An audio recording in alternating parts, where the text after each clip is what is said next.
Chapter 1. The Troubled Origins of Robert A. Hawkins. Robert Arthur Hawkins entered the world on May 17, 1988, in Suffolk, England on a United States Air Force base, a child born into the rigid routine of military life. His father, Ronald Hawkins, was stationed there, a member of the U.S. Air Force. His mother, Maribel Molly Rodriguez, was a Filipino immigrant who had come to the United States with hopes for a better life. On paper, the Hawkins family embodied discipline, multicultural resilience, and the promise of the American dream. But in reality, their home life was fragile and fraught with dysfunction from the beginning. The young family did not remain in England for long. Soon after Robert's birth, the Hawkinses relocated back to the United States, settling in Nebraska, where Ronald was eventually discharged from military service. The move coincided with the beginning of a slow but steady disintegration of the marriage. What had once appeared to be a stable union began to unravel under the pressure of financial instability, cultural tensions, and mounting parental responsibilities. The early years of Robert's life were marked by stress, conflict, and emotional neglect. By the time he was 4 years old, his parents had divorced. Ronald moved out and ultimately relocated to California, cutting off most meaningful contact with his son. Robert remained with his mother, who struggled to raise him alone. As a single parent, Maribel had few resources and little community support. Her relationship with her son became increasingly strained as he began to exhibit signs of severe emotional and behavioral disturbances. Teachers and daycare providers noticed early on that Robert had difficulty adjusting socially. He displayed intense mood swings, had difficulty following instructions, and frequently lashed out physically. He was aggressive toward other children, destructive toward property, and unresponsive to typical disciplinary methods. At home, things were worse. Robert's behavior became erratic and violent. He would throw tantrums that lasted for hours. He broke his toys, punched walls, and in one particularly disturbing incident, killed a family pet.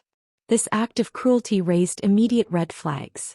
Killing animals, especially at such a young age, is widely recognized as a potential indicator of future violence. But despite this, Robert was not removed from the home.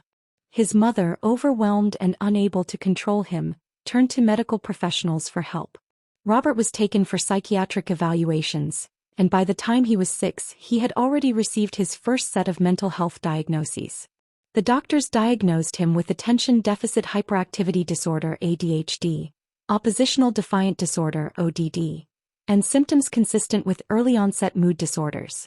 As he grew older, further assessments introduced the possibility of PTSD and conduct disorder. The language of his case files became more severe, uncontrollable, potentially dangerous, lacks empathy. He began a regimen of psychiatric medications, stimulants, mood stabilizers, antipsychotics, each tried in succession, often in combination with limited effect. The medications helped at times, but the underlying emotional instability remained. By age 10, Robert was already known to social services and law enforcement. He had been suspended from school multiple times, and there were ongoing reports of verbal and physical threats toward both peers and adults.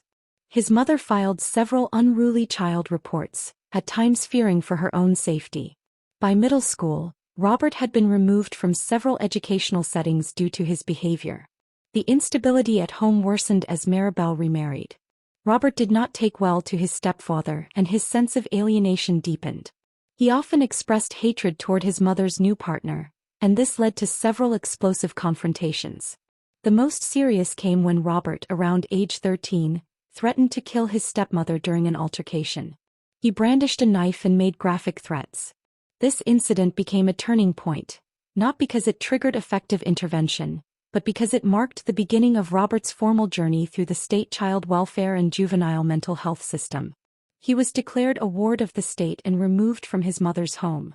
From that point on, Robert became a ghost to most of the outside world, passed through a bureaucratic maze of foster homes, group homes, psychiatric residential treatment centers, and juvenile correctional facilities. Over the next 4 years, he lived in more than a dozen different placements, often moving every few months due to his behavior or lack of progress. During his time in state custody, he received therapy, education, medication, and evaluations. But what he never received, and likely what he needed most, was lasting human connection.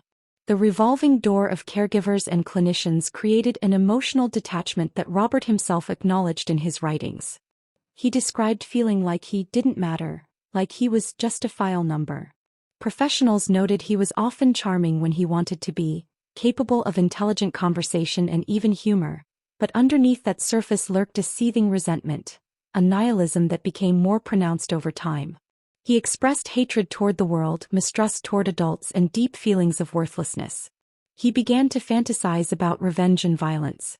When other boys in his group homes talked about video games or girls, Robert would talk about guns, about death, about going out with a bang. These were not just teenage fantasies, they were emerging fixations. While in residential treatment, he sometimes spoke of wanting to be remembered. He had no ambition toward a career, no plans for adulthood, and no vision of a future. His only dream, he said once, was to make people pay attention to him. No one ever listened, he wrote in a therapy journal entry uncovered after his death. So one day they will have to. By the time he turned 18 in 2006, he was legally released from state custody. There was no celebration, no plan, no formal transition into society. The institutional system simply let go. Robert was free, technically an adult, but he had no job, no family structure, no home of his own, and no real-world skills. He was alone in a world he neither understood nor felt welcomed by. A state that had spent more than $250,000 managing his problems now offered him nothing. He drifted from house to house, mostly staying with friends or sympathetic families who saw him as a troubled but salvageable young man. Among these was Deborah Maruka-Kovac, a former nurse who allowed Robert to live in her Bellevue home for much of 2007. She saw his vulnerability and wanted to help, but even she would later admit that Robert was like a balloon waiting to pop. He had no routine, spent much of his time playing video games, smoking marijuana, and browsing the internet, often viewing content about guns, shootings, and infamy. He spoke often of suicide. He rarely smiled. He feared abandonment and rejection, but also pushed people away with his erratic moods and growing darkness. Robert Hawkins was a young man carrying a heavy burden of untreated trauma, mental illness, and unaddressed rage. But the tragedy of his story was not simply that he was disturbed. It was that he was invisible. His life was a collection of warning signs that were never properly addressed. He had cried out for help in every way he knew, but in the end, the world only heard him once he picked up a gun. Chapter 2. The Final Descent. Robert Hawkins in the year before the shooting. By the beginning of 2007, Robert Hawkins was legally an adult, but emotionally and psychologically he remained an abandoned child, adrift, isolated, and increasingly unstable. He had aged out of the Nebraska state mental health system just a few months prior, having spent the better part of his adolescence in foster care, juvenile institutions, and psychiatric facilities. But upon his release, there was no infrastructure waiting for him. No vocational training, no transitional housing, no dedicated adult mental health follow-up. He was essentially dumped into the civilian world with a handful of belongings and no roadmap to survive it. At first, Robert bounced between temporary arrangements, short stays with relatives, brief shelters, the occasional couch of a former foster friend, before finally being taken in by a woman named Deborah Maruka-Kovac in the suburb of Bellevue, Nebraska. Deborah was the mother of one of Robert's friends from a prior group home, and she and her husband had a long-standing habit of offering housing to troubled young people with nowhere else to go. She described Robert as polite and soft-spoken, someone who cleaned up after himself and tried to fit in, but also someone who carried deep sadness, a kind of aimless melancholy that rarely lifted. Living under the roof of the Maruka-Kovac family provided Robert with temporary stability, but he never truly integrated. He had no job, no schooling, and no consistent therapy. Most of his days were spent in isolation, often retreating to the basement where he played violent video games for hours, smoked marijuana, and listened to heavy metal music. His sleep schedule was erratic and his hygiene began to slip. He would go days without showering, and his room began to accumulate fast food wrappers and empty soda bottles. His social interactions were minimal, and his attempts to find employment or purpose were half-hearted at best. He began taking part-time classes at a local GED center in hopes of earning his high school equivalency, but he dropped out before completing the program. He applied to fast food restaurants and retail stores, often going to interviews visibly nervous and unkempt, and was repeatedly turned away. Each rejection reinforced his deep-seated belief that he was fundamentally unwanted, destined to fail. He began speaking openly about being broken and pointless, confiding to Deborah and others that he had nothing to live for. In July 2007, Hawkins was arrested for minor drug possession, a marijuana-related charge that could have been an opportunity for intervention. But instead he was released with a slap on the wrist. Though the legal consequences were minor, the arrest marked another step downward. It was a public confirmation that Robert was falling apart. In his eyes, even the law now saw him as defective. By September of that year, his mental health had sharply declined. Deborah noticed that his moods were becoming more volatile. He began spending more time alone, avoiding contact even with the family who had taken him in. She later recalled that he seemed to be drifting into a fantasy world, one where violence and notoriety replaced failure and rejection. He had stopped taking any medication, choosing instead to self-medicate with alcohol and weed. His thoughts grew darker. In October, things took a more disturbing turn. Robert was fired from his job at McDonald's after repeated tardiness and poor performance. The firing devastated him, and he returned home that day visibly enraged.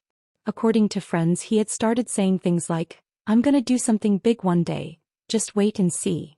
He didn't specify what he meant, but the tone was ominous. At the same time, his relationships were crumbling. A brief romantic involvement with a young woman ended abruptly, further isolating him. In late November, he had a heated argument with Deborah and her husband, after which he abruptly moved out of their home and in with another acquaintance. The fight reportedly stemmed from his increasingly erratic behavior, as well as his refusal to seek help. Deborah, who had supported him for nearly a year, told him he needed to either follow house rules or leave. Robert chose to leave. Once again he was adrift, jobless, homeless, and emotionally unstable. Over the next week he couch-surfed and spiraled into a depressive, fatalistic mindset.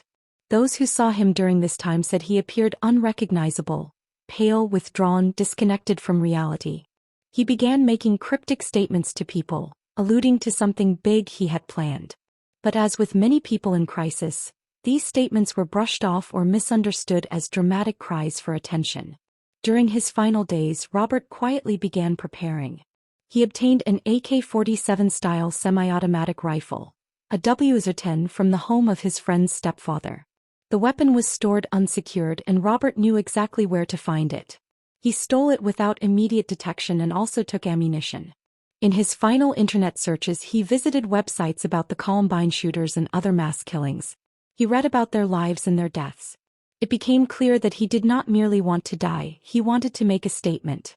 On December 5, 2007, Robert composed a series of suicide notes, which he left in various places, including his bedroom and car.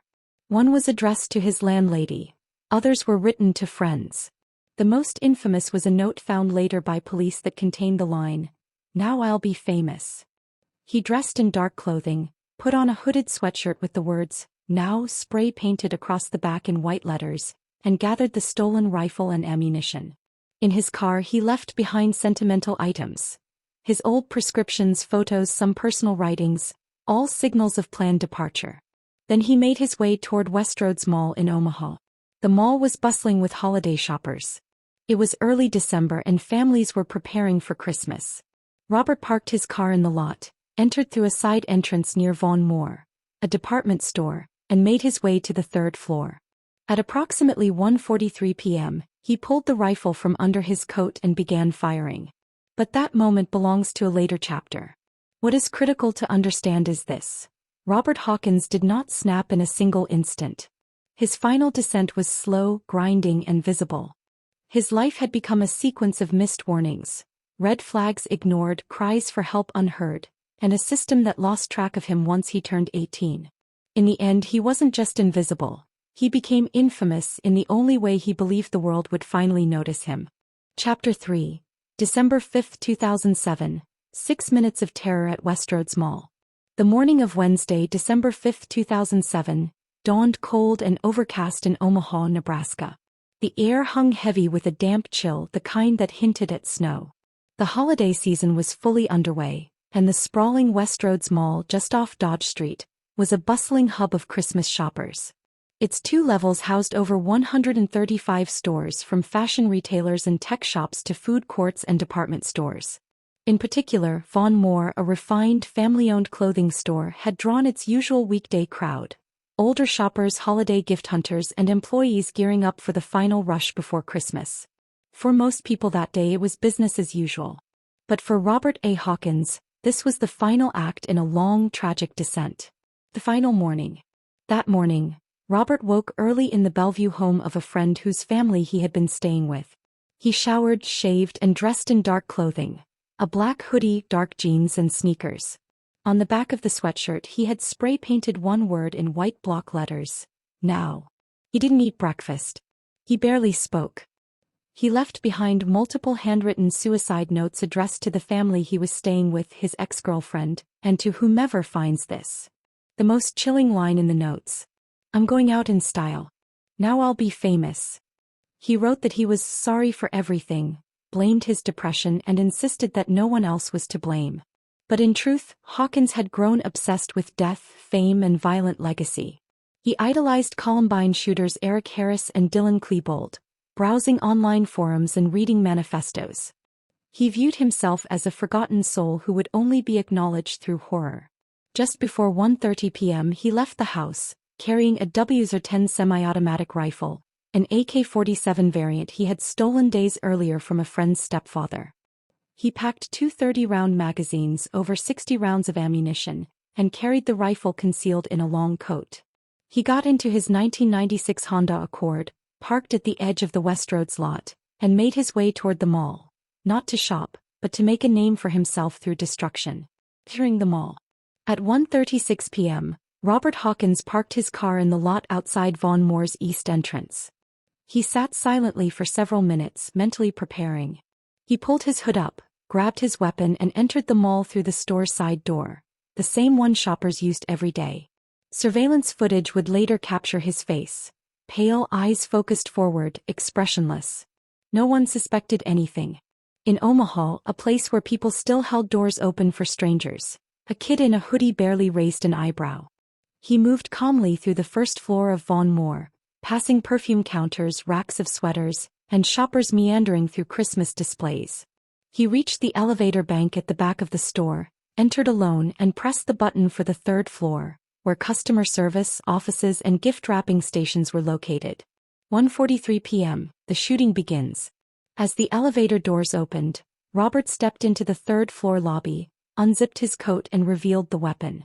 Without a word, he raised the rifle and opened fire on the first people he saw: store employees behind the gift wrap counter and customer service desk. The sound was deafening. A barrage of rapid mechanical cracks echoed down the hallways. Some thought it was construction. Others froze in disbelief. But those closest understood instantly. Chaos erupted. Robert fired in controlled bursts, targeting individuals one by one. He shot Angela Kraus, 36, in the head as she tried to duck behind the counter.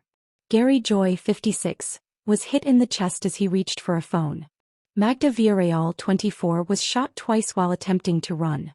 Within seconds, 5 people were down. The rest began screaming. Panic spreads. Downstairs on the 2nd and 1st floors, shoppers and employees heard the noise. At first it was confusion. Was that gunfire? Then clarity came with the screams.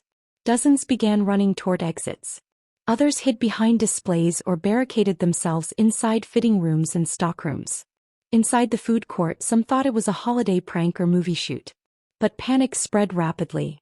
One woman dropped her purse and ran barefoot. A father shielded his children behind a kiosk. A teenage employee locked herself in the bathroom and called 911, whispering through tears, "Someone's shooting. I don't know where they are. Please help us." On the 3rd floor, Hawkins walked slowly down the hallway near the elevator, firing into offices and around corners. Janet Jorgensen, 66, was killed near a break room. Angie Schuster, 36, was shot behind a register while trying to warn others.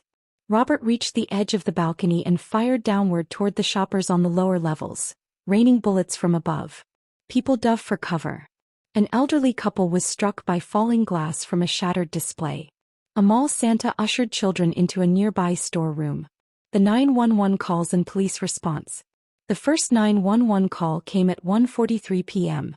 Over the next 3 minutes, dispatchers received dozens more. By 1:46 p.m., the first Omaha police units had arrived and began sweeping the building, guns drawn. Officers entered through multiple entrances and coordinated with mall security to begin an emergency lockdown. A SWAT team was quickly dispatched. Shoppers streamed out of exits with their hands in the air. Some were covered in blood, others hyperventilating or in shock. Inside, police used radios to triangulate the location of the shooter. A K-9 unit was brought in. By this point, Robert had already taken his final position near a small seating area on the 3rd floor. 1:51 p.m., the final shot. With law enforcement closing in, Robert placed the rifle barrel under his chin and pulled the trigger. A single shot echoed through the halls. When police reached him at 1:52 p.m., they found him dead, sprawled on the floor, rifle beside him. Around him were spent shell casings, smeared blood and shattered glass. He had fired over 30 rounds in 6 minutes, killing 8 people and wounding 4 more. Aftermath at the scene. The mall was quickly locked down. Police began the painstaking task of clearing rooms, finding survivors and identifying victims. Dozens of terrified customers were led out in single file. Some were sobbing, others catatonic. Stretchers rolled through the mall corridors. Outside, hundreds of loved ones gathered behind police tape, desperate for news. Ambulances came and went. Local news cut into programming. Within hours, CNN, Fox News and ABC had helicopters over Omaha.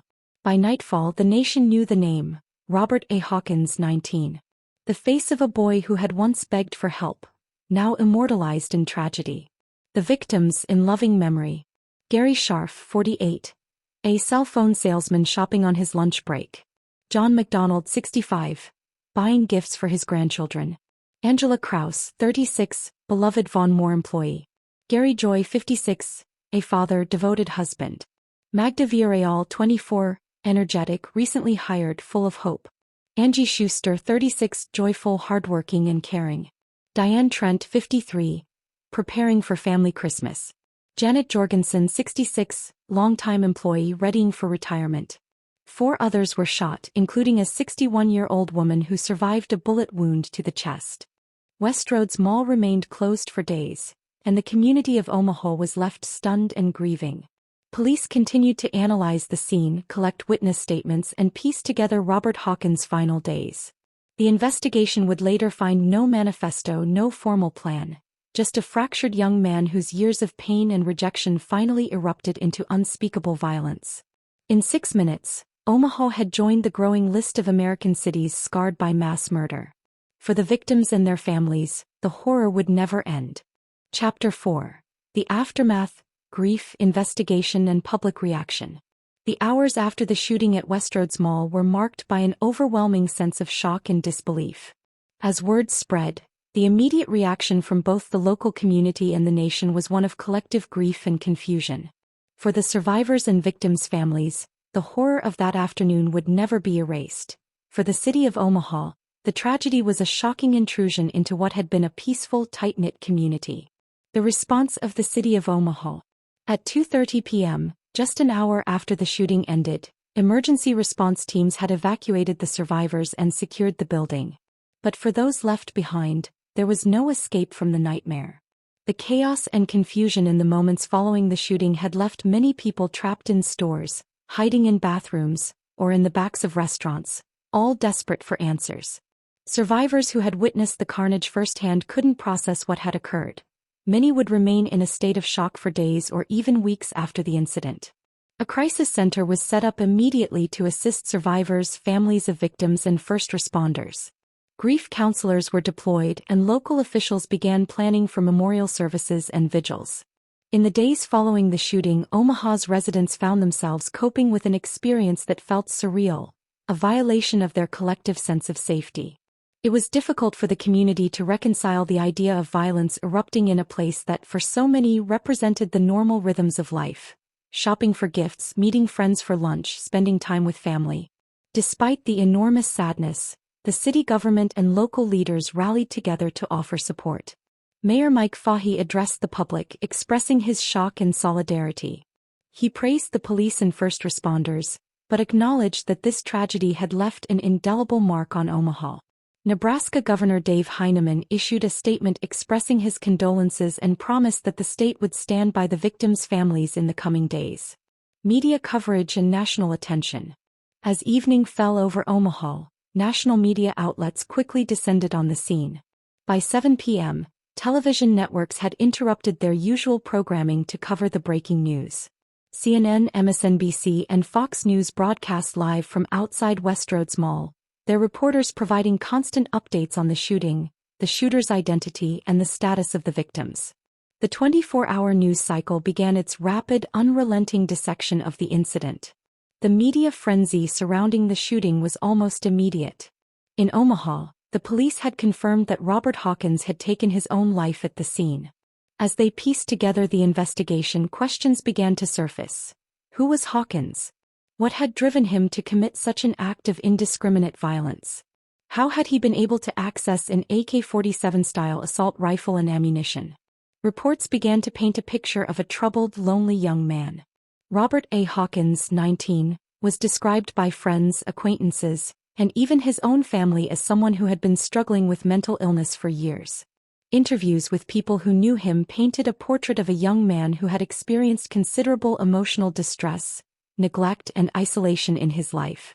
His history of depression, anger issues, and a broken family were explored at length by journalists, who found disturbing details about his path toward self-destruction.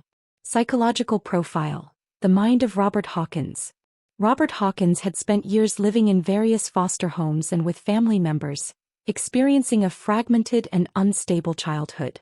His family background was one marked by violence, abandonment, and loss.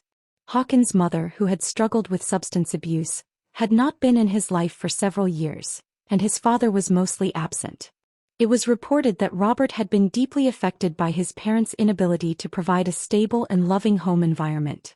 His high school years were turbulent. He dropped out of Papillion La Vista High School at the age of 16, showing little interest in academics or socializing. He struggled with relationships and had been rejected by many of his peers. His behavior was often erratic, and there were reports of him having outbursts of anger and isolation. Hawkins did not seek professional help or show any interest in addressing his mental health problems, which only deepened his sense of alienation. In interviews with mental health experts, it was suggested that Hawkins may have suffered from depression and antisocial personality disorder. He exhibited clear signs of suicidal ideation and a lack of emotional connection to others. It was also revealed that Hawkins had a history of substance abuse, which may have exacerbated his emotional instability. Some of the most troubling aspects of Hawkins' story were his growing obsession with mass shooters and the dark corners of the internet, where he found validation in violent ideologies.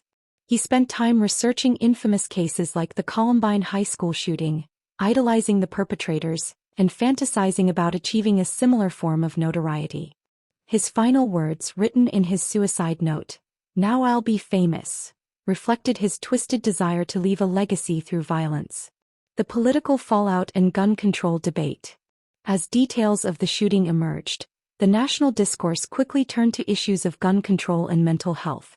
With Hawkins having used an AK-47-style assault rifle, the gun used in the massacre became a focal point for discussions about the accessibility of military-style weapons to civilians.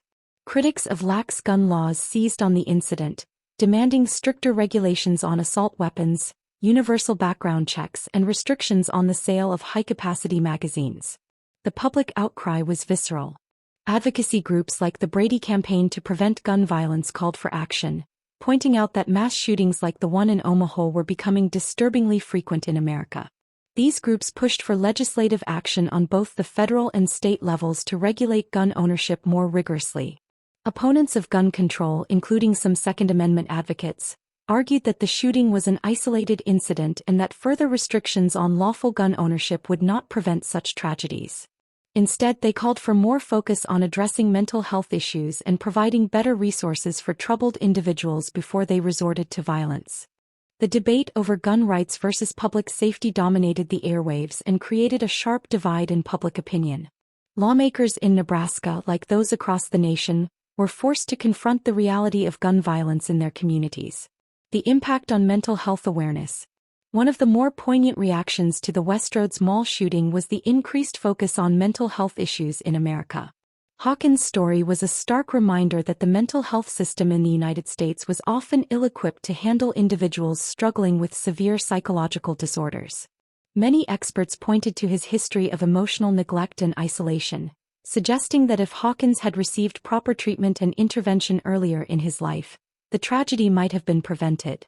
Several survivors, family members of victims, and activists began calling for more accessible mental health care services and better screening processes to identify individuals at risk of committing violent acts. They argued that focusing on early intervention, better mental health resources, and improving the accessibility of care for young people in crisis could prevent future tragedies from occurring. Victims' families and the community's healing process. In the aftermath of the tragedy, the families of the victims were thrust into the limelight. As public figures, they were called upon to speak about their grief and their quest for justice. However, most families struggled with the overwhelming loss and chose to keep their private pain out of the media. Instead, many focused on honoring the memories of their loved ones by holding memorial services, setting up charitable foundations, and making sure that their loved ones' names lived on beyond the horrific event. Local faith communities rallied around the families, offering support through prayer and counseling. A large memorial service was held in the wake of the shooting, with people from all walks of life coming together to grieve and reflect on the trauma that had befallen their community. Though healing began, the scar left by the shooting would remain for years. The tragedy forced Omaha and the country to confront the uncomfortable reality that violence, driven by personal despair and untreated mental illness, could happen anywhere, even in the heart of America. Chapter 5. The Legacy, Long-Term Impact and the Aftermath of Gun Violence. The 2007 Westroads Mall shooting became one of those dark moments in American history, where societal wounds were exposed, and the fragility of human life was starkly revealed. The massacre on that day resonated far beyond the Omaha community, impacting the national discourse on mental health, gun violence, and the deeply ingrained issues of violence and alienation that persist within American society. As the shooting faded from headlines, the long-term consequences for both the victims' families and the broader community of Omaha, and the U.S. as a whole, became increasingly evident. In the years following the tragedy, the ripple effects of the shooting touched countless aspects of American life, from local community healing to broader political, cultural, and policy shifts. The story of Robert Hawkins, his broken past, his actions, and the aftermath of his crime became part of the growing legacy of gun violence in the United States. The ripple effects on Omaha, a city transformed. While the initial wave of grief was deeply felt, the community of Omaha was forced to reckon with the long-term trauma caused by the Westroads Mall shooting. It's one thing to experience the shock of a sudden and violent act, but it's another to live in the aftermath as the impact spreads across the community over time. Omaha, historically a calm and peaceful city, became a microcosm of the issues that many American cities face. How do you heal after an inexplicable act of violence? The mall itself, once a vibrant shopping and social destination, became a symbol of tragedy, marked by the loss of innocence. The Westroads Mall management team was tasked with the difficult decision of how to proceed with business as usual, while acknowledging the deep emotional scars left behind. At first, some survivors could not fathom ever returning to the location. The community, in many ways, struggled to reclaim what had once been a regular, comforting part of life. Survivors, however, formed bonds through shared grief. Many began to meet with counselors, but others found healing through speaking engagements, sharing their stories to raise awareness of mental health, the need for better gun laws, and the importance of community support. The people of Omaha held memorial services, set up charity events, and laid flowers at the spot where their lives had been irrevocably changed. For years, survivors and the families of victims sought support through support groups, therapy, and communal efforts to process their pain. Those who had been in the mall either as shoppers, workers, or bystanders were affected by post-traumatic stress disorder (PTSD), experiencing panic attacks, nightmares, and flashbacks to that horrible day. But Omaha showed remarkable resilience as its citizens leaned on one another. Faith-based organizations, local schools, and mental health providers began offering more comprehensive support programs, and outreach efforts for trauma survivors became more robust. For some, It was a road of gradual recovery, but for others the psychological scars would last a lifetime. The media frenzy and lasting cultural imprint. The media coverage of the Westroads Mall shooting was intense and widespread. It quickly became a staple of the 24-hour news cycle, with local news stations leading the charge on breaking news. As more details about Robert Hawkins emerged, the story went beyond just the tragedy itself to become a sensationalized spectacle. His motivations, his background, and the fact that he had documented his feelings in a suicide note only fueled the media's pursuit of the why behind the attack. The media played an instrumental role in shaping the public's perception of Hawkins. He went from being a nameless figure to a symbol of the growing problem of mass shootings. His disturbed childhood, his troubled adolescence, and his sense of abandonment were heavily dissected in documentaries, articles, and news reports. The public became obsessed with trying to understand how someone could become so disconnected, so willing to engage in an act of mass violence. However, the media's focus on Hawkins' backstory also sparked concerns about the ethics of sensationalizing tragedy. There was growing debate about whether the extensive focus on the shooter's background could unintentionally inspire other potential perpetrators of violence who might see Hawkins as a tragically misunderstood figure. The legacy of Hawkins, in a cultural sense, was one of infamy, but it also contributed to a growing public discussion on the influence of violent media and the need to regulate content. The intersection of violent video games, movies, and the internet became a more scrutinized issue in the wake of his crime, leading to an increasing awareness of the potential impact of such media on vulnerable individuals.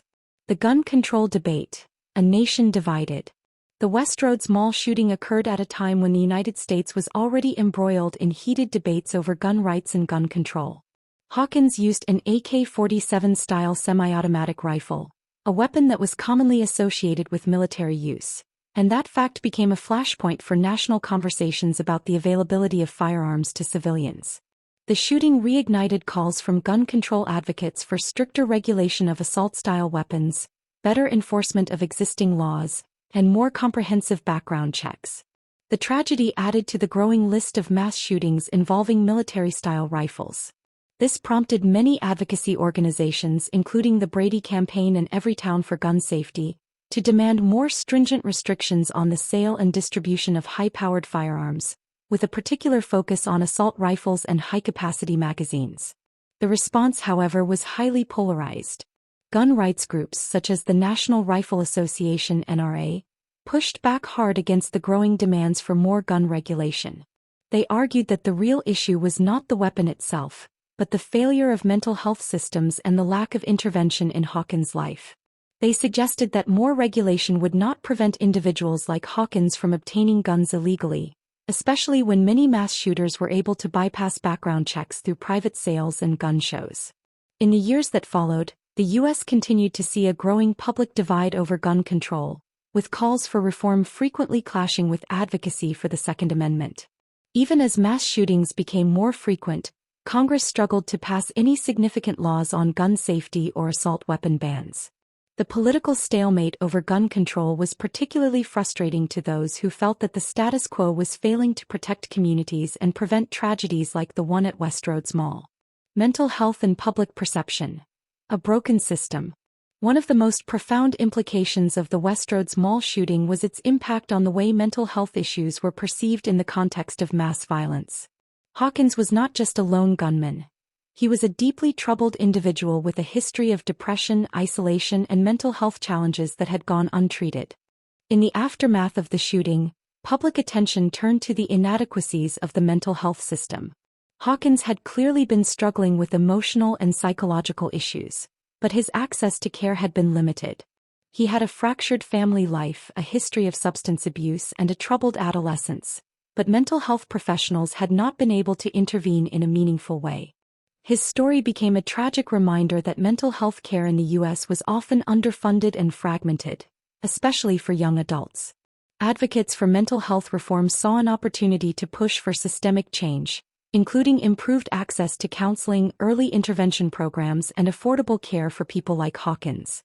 These efforts gained momentum, but unfortunately, substantial improvements remained elusive. Funding for mental health services continued to be inadequate, and many individuals suffering from severe mental illnesses continued to fall through the cracks. The growing wave of mass shootings. A nation's struggle to respond. The Westroads Mall shooting was tragically part of a growing trend of mass shootings across the United States, a phenomenon that became more frequent and more deadly in the years that followed. Despite public outcry and the desire for change, the rate of gun violence in the U.S. showed little sign of slowing.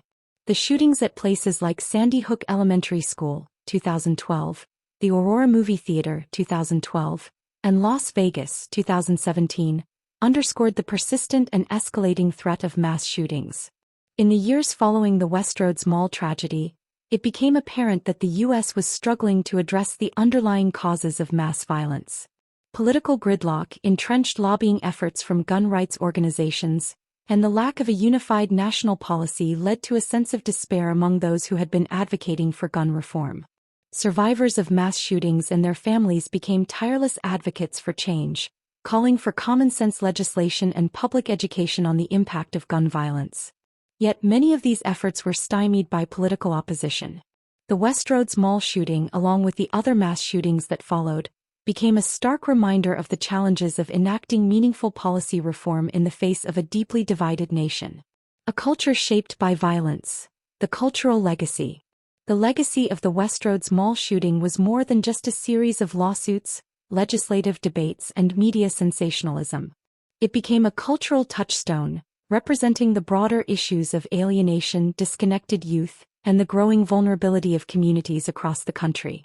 For many, Robert Hawkins' story symbolized the profound social disconnect that was becoming increasingly common in modern American society. His loneliness, his desperation for recognition, and his choice to make an indelible mark through violence resonated with the dark corners of American culture that celebrated sensationalism and spectacle. The cultural obsession with fame, especially for those who might otherwise be overlooked or ostracized, became a backdrop for understanding the motivations of many mass shooters in the years to follow. In the years since the Westroads Mall tragedy, the narrative of mass violence in America became an inescapable part of the national consciousness. Movies, television shows, and documentaries began to portray mass shooters as both. ChatGPT said, tragic figures and monsters, reflecting the ambiguity of understanding the causes of such violence. Documentaries, including some dedicated to the Westroads Mall shooting, would examine the life of Robert Hawkins in relation to this greater societal context, making his actions a grim reflection of broader social trends.